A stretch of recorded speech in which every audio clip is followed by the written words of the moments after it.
All right, welcome back to another exciting, fun-filled episode of This is Talking Sci-Fi with your host and co-host, Sci-Fi Sean and just Randy. And we're going to do a series of talks over the next few weeks about movie comparisons. As a lot of you guys know, I am not a fan of remakes. I don't like the Star Trek remakes. There's a lot of movies I don't like. I didn't like the Girl Ghostbusters movie. We've talked about this in other podcasts. It just means you're getting old, John. So, is it? Yeah. Okay, well, I'm going to prove you wrong. So, this week we decided to start doing a series of movies and their sometimes crappy remakes, sometimes okay remakes. We're going to start by talking about one of my most favorite all-time movies, non-Star Trek, War of the Worlds, H.G. Wells' War of the Worlds, the film adaptation, which was in the 50s, late 50s, somewhere in that area.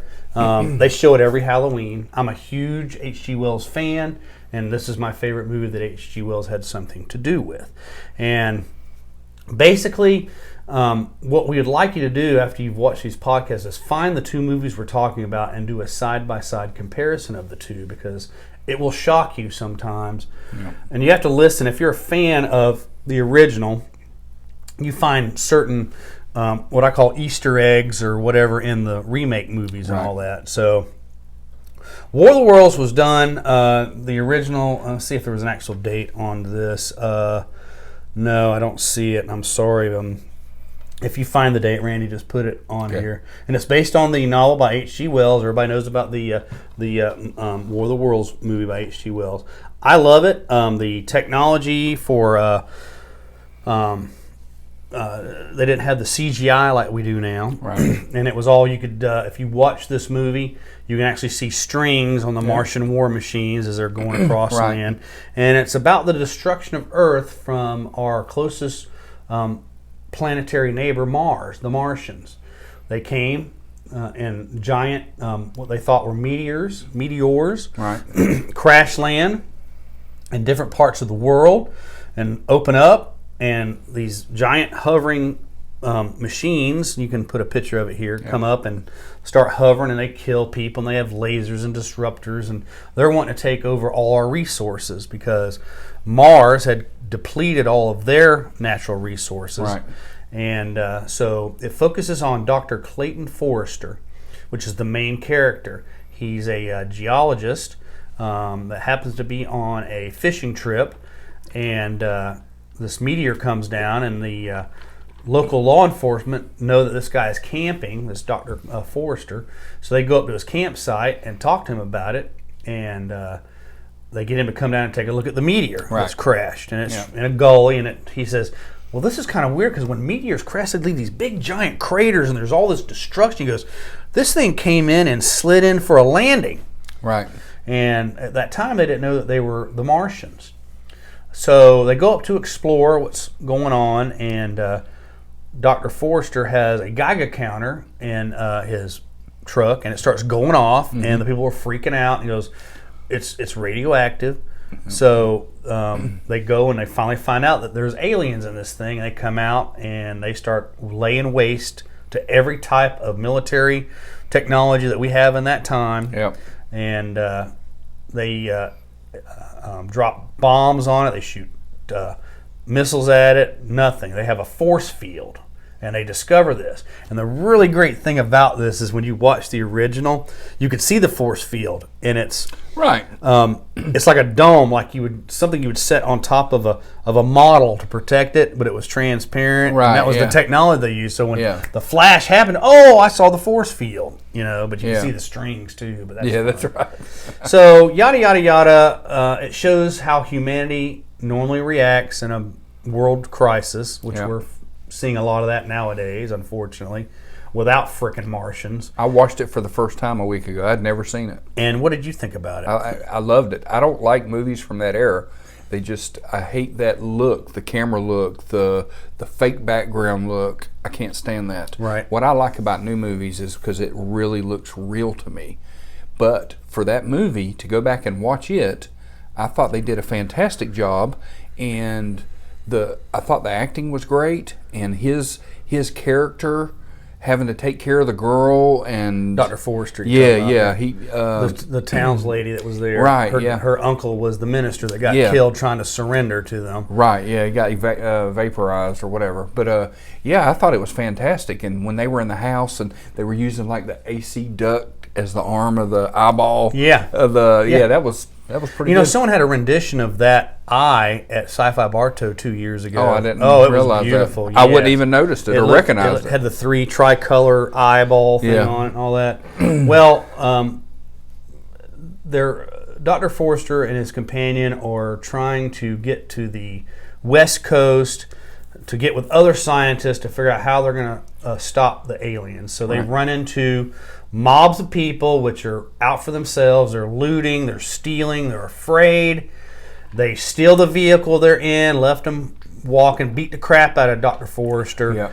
And he ends up at a church looking for Sylvia! Sylvia! That was her name. So they find her, and everybody in the older movies always goes to churches or religious places for protection because there were more God-fearing people back then than there are now because I don't want to get into anything political. Anyway, they went to the church, and all of a sudden they don't hear the machines humming anymore. And they go outside, and the war machines are falling out of the sky as they're landing, crashing pretty much. And they go up, and the door opens of one of the ships, and this big creepy 3-fingered arm comes out, and it's melting.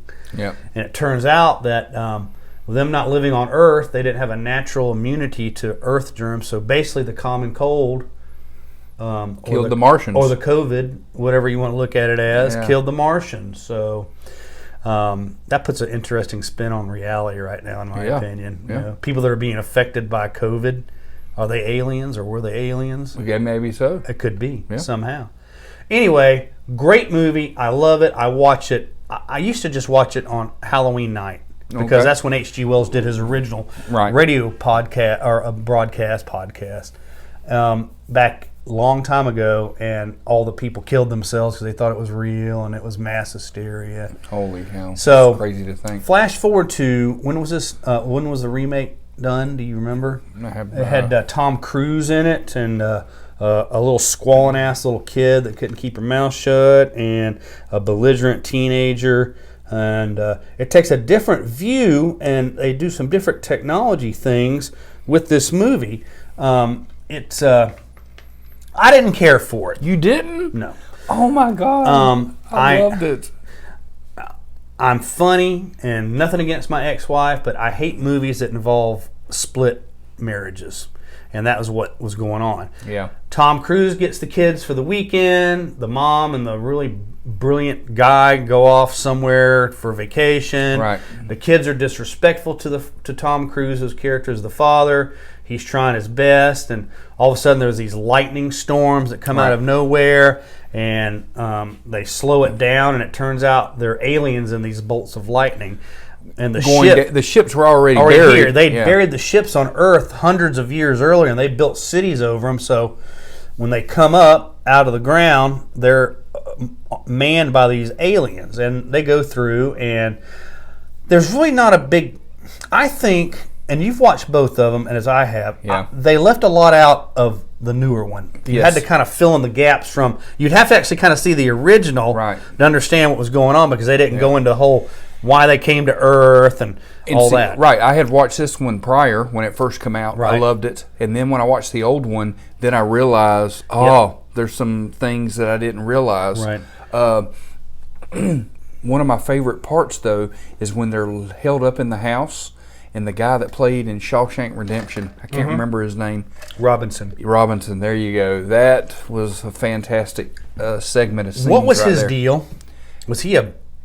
What was he? I don't know. He was just going mad and wanted to attack. That part creeped out me. It was pretty. Like, he was almost pedophile-ish in my opinion. So. Oh yeah, I could got that too. And I'm like, where are they going with this? But it takes a different look at it. So instead of a scientist like we had in the original, we have just an everyday dad who was an auto mechanic. Yeah. And he gets stuck with these two kids, and basically it's just a perspective from just like regular guys. Right. That don't, there aren't scientists or anything, but they're just trying to survive. And They run into mobs of people that are out for their own selves. They steal their car. So miraculously, out of all this technology stops, this old beater Dodge Caravan van works because they changed the solenoid on it, which is BS and electromagnetic pulse. Did you see? That lost me there. I'm like, really? No other cars and airplanes and ships are working, but theirs. Because I just changed the solenoid on it and it cranks right up. I got you.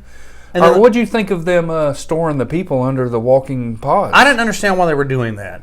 You know, they were pulling them up as if for energy, maybe. They were shredding them into. Remember, their clothes would fly off, and then they'd shred them to like this red, like vein-looking stuff that was landing on everything. And I watched this for the first time years ago when it first came out. But when I watched it just recently, I'm thinking, were the Martians trying to make Earth look like Mars with the red? Oh, that's a good point. And that's what I was thinking. I thought it was the byproduct of them pulling the energy, the humans, as food. Possible. But see, they didn't go into that in the original. Right. They were just, we want to kill these MFers because we want their planet. Right, yeah. They didn't go into that in the new remake.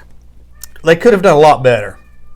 Visually, I think the original looks better. I don't, man. Than all that CGI crap. Yeah, man, I love it. One of my cats is telling us a story. Hold on.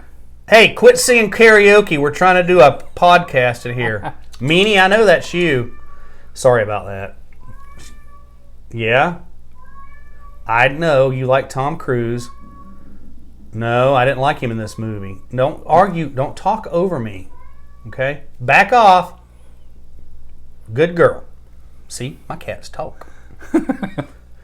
Don't backtalk me. Anyway, I thought the visuals of the ships and the renditions of the ships were better in the original than the ones in this one. Why would they blow in a big truck horn all the time? The ships. Remember they meant that? Yeah. What the hell was that about? I don't know. That's right, because they didn't explain it. Yeah, they didn't explain it. You're right. God, there's so many loopholes in this film. There's a lot of loopholes in it, and it's just like, hey, Tom Cruise wants to do a movie. Let's screw up an original classic and do War of the Worlds. It was pretty good, Sean. Tom Cruise is. It wasn't pretty. It was okay. Yeah. I'll give it a 6. Okay. You know, but I give the original a 10. And you're probably opposite. No. I'm going to give them both a high 8. I liked them both. I really did. I was surprised because I don't like that era of movies. Yeah, but there was more action in this one than I thought in this one. Well, I don't know, man. I like that new one. I like the new one. Do you remember the ending of the new one where they finally make it to the stepmom's house or the ex-wife's house? And the son has showed up. And the two old people, which we assume are grandparents, are on the front porch. You know those were the original actors from this movie. The man and the woman. I did not. Yes. Really? Yeah, they didn't even get credit for it, but it was a cameo appearance, and both of them died shortly after filming that. Wow. So, yep. I have to go check that out again. You can't. You have to really know. It's an Easter egg you have to look for. You know? Wow, that's pretty cool. I don't know. The original explained more of what was going on. The remake just said, well, we've already done this movie. Hollywood's already done it. You should know this. Yeah. It's like the Batman movies when they don't go through the whole how did Batman turn into Bruce Wayne or how Spider-Man got it. That's always bothered me about those Avenger movies. They didn't go into the whole spider bite thing and all that crap. And because they just assume you know this because it's been done so many times. Right, but I think with Tom Holland and them, they're kind of, if you go back to the beginning, they show you that. You just don't realize, you didn't realize that that's all part of the arc. Right. You know what I mean? I did realize it. Oh, okay. Yeah. Because they did explain that. Did they do the spider bite? Yeah. On the first Spider-Man movie? Yeah. Oh, I need to go back and watch. It's been a long time. But it's just like that. They're just assuming, you assume a lot of things. Yeah, I got you. Yeah. How does he climb up the walls? What's Batman's pain and all that crap, you know, because there's been some that didn't show what happened. Yeah, you're right. Sometimes they don't. Right. But what if you haven't watched them side by side comparison? I suggest that you do. You do. It's not, the remake with Tom Cruise is not horrible because it's Tom Cruise.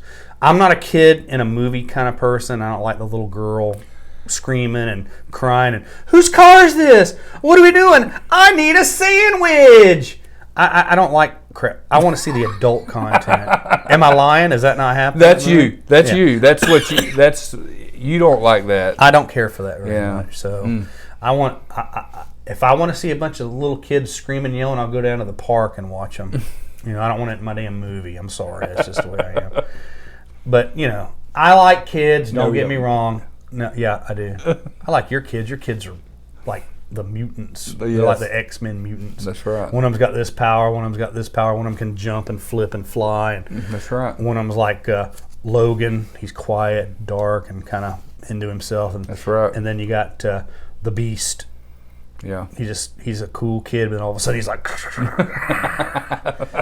I always pick on Randy's kids because I love them. And your wife, she is so Storm in her actions. Oh, yeah. Yeah. But really, she would rather be Harley Quinn, but you got a long way to go to be crazy Ashley to be Harley Quinn. All right, so rate the movies. Sean, I liked them both. I thought they were both fantastic. I thought the acting was great. I thought the special effects were great for the time for the old one, and I love the special effects, and I love the pod holding the people under, and the carrying them like a basket or something. Right, and the lightning and the sound. I love that sound that you don't like or you didn't understand. I didn't dislike it. I just wish they would have. I don't know. It was like a horror movie to me. If you're trying to capture humans for food or energy, why blow some big loud horn and scare the crap out of them, To make them run out, I guess. Maybe. Possible. All right, so we're both kind of in agreement on these two movies then, right? Yep. So enjoy it, judge for yourself. And let us know in the comments what you think after watching them. And we're going to follow up with a couple more great podcasts comparing movies. So once again, thanks for joining us. This has been Talking Sci-Fi with Sci-Fi Sean. And Just Randy. And the original was better. Nope. Yes.